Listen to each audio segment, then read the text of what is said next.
All right, let's get some Deadpool action. First up, we got Deadpool number 14,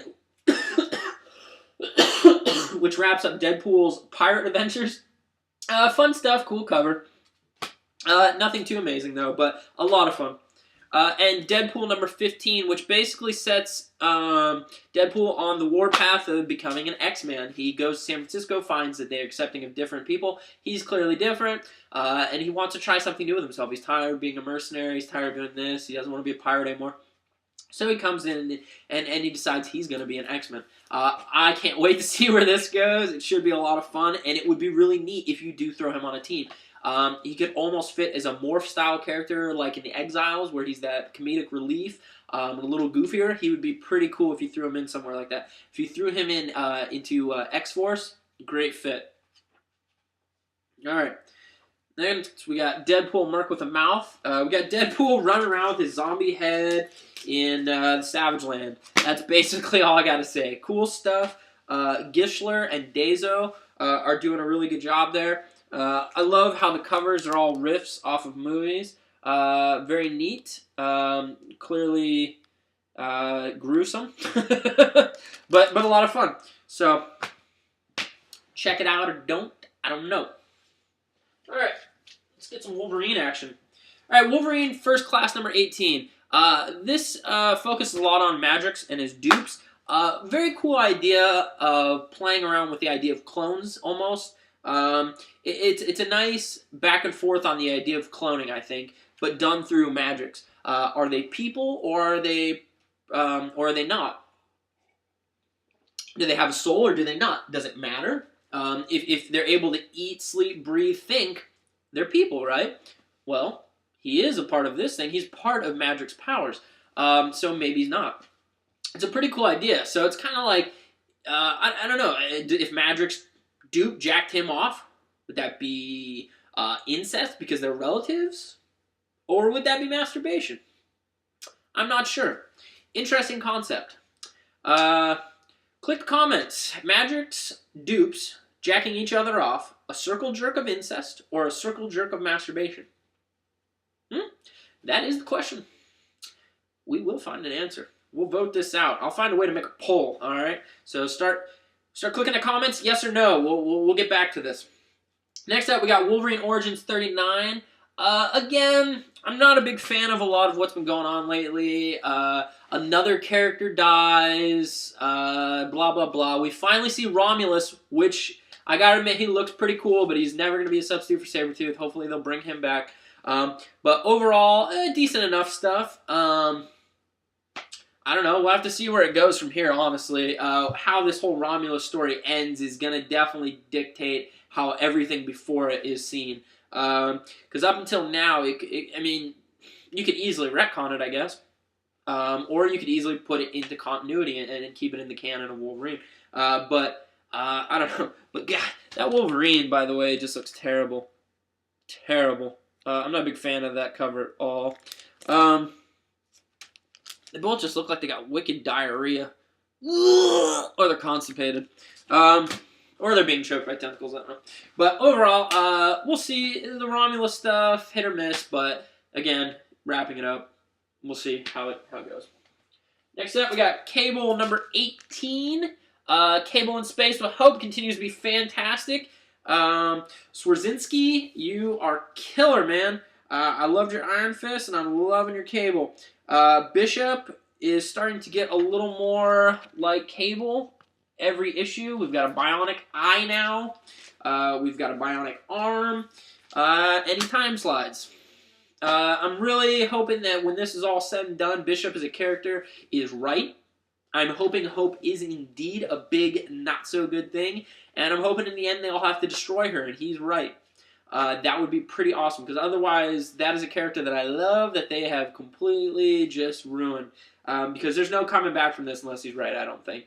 I don't think at the very end of this you can decide, oh my god, I was wrong, I'm jumping on you guys' side. Dude, you shot Xavier in the fucking head and you've been running around trying to kill a little girl. You gotta be put down. And I think that's the only way that can turn out if he is wrong, is if they kill him. And that's unfortunate because I know a lot of people don't necessarily like Bishop, but I love Bishop. Old school Bishop with a mullet. Awesome. Loved it. So we'll see. Cable though, consistently good.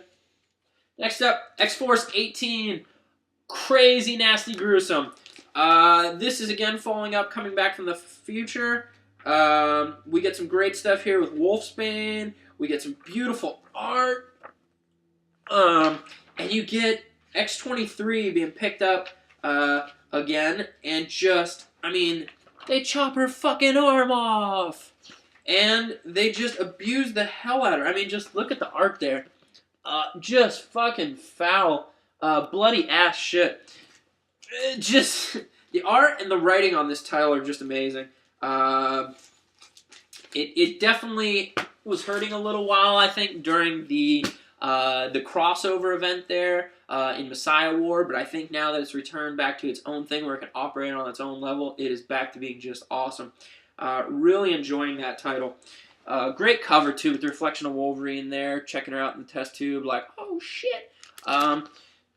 Not so sure what's up with the bionic arm, though. Why does Wolverine have bionic arm there? I don't know. Overall, though, cool stuff. New Mutants number 4. We get the wrap-up of the Legion arc. And next issue, we bring back Warlock. Some of the stuff in here was cool. We get to see some of Danny Moonstar handling her business. But overall, I wouldn't say this is that killer of an issue. It's good, but not great. Next up, we got Utopia Dark X-Men The Beginning. This is the third and final one of this limited series. Good stuff. We got little stories for each character in the Dark X-Men, or some of them. In this one, we get Mystique, we get Namor, and we get Northstar, which is pretty cool. You get to see, well, no, not Northstar. His sister. You get to see his sister, and you get to see what could have been if she was on there, but she handles Osborn like a boss. Aurora. Sorry, I couldn't remember her name for a second there. Aurora, Northstar's sister. So she handles shit. I'd like to see her brought back into things. It was crazy to see her split the personalities as much. The Namor stuff is cool too. You get a little more character development than we've gotten with the character in a while. You get to see how he feels about mutants and potentially being one, or he is one. So how he feels about all that. All right, so let's break it down now. Let's see. Best cover of the week. I am going to go ahead and give to X-Force. I just feel that cover is gorgeous, well done. Just the fine details of it, the way the X-Force logo blends in nicely, the reflection of Wolverine's face there, all the details and the cables and wires coming out of X-23. Just overall a very nice cover. And it gives you a good idea of what's coming inside and what's probably coming up as this art continues. So, nice job, X-Force. Okay. Let's see here. Whoops. Next up, best art. I'm going to go ahead and, no surprise here, give to Batwoman. Until these guys stop giving us art that is fresh and new and different, I'm going to have to keep giving them the best art. Even this stuff, I mean, even that's not necessarily anything awesome, but the borders are cool. You're getting a little something different there with the music notes. And just the way the art transitions back and forth in a fluid way. And even in the less stylistic things, you get cool little panel details. Just overall, J.H. Williams III is doing an amazing job on the art here.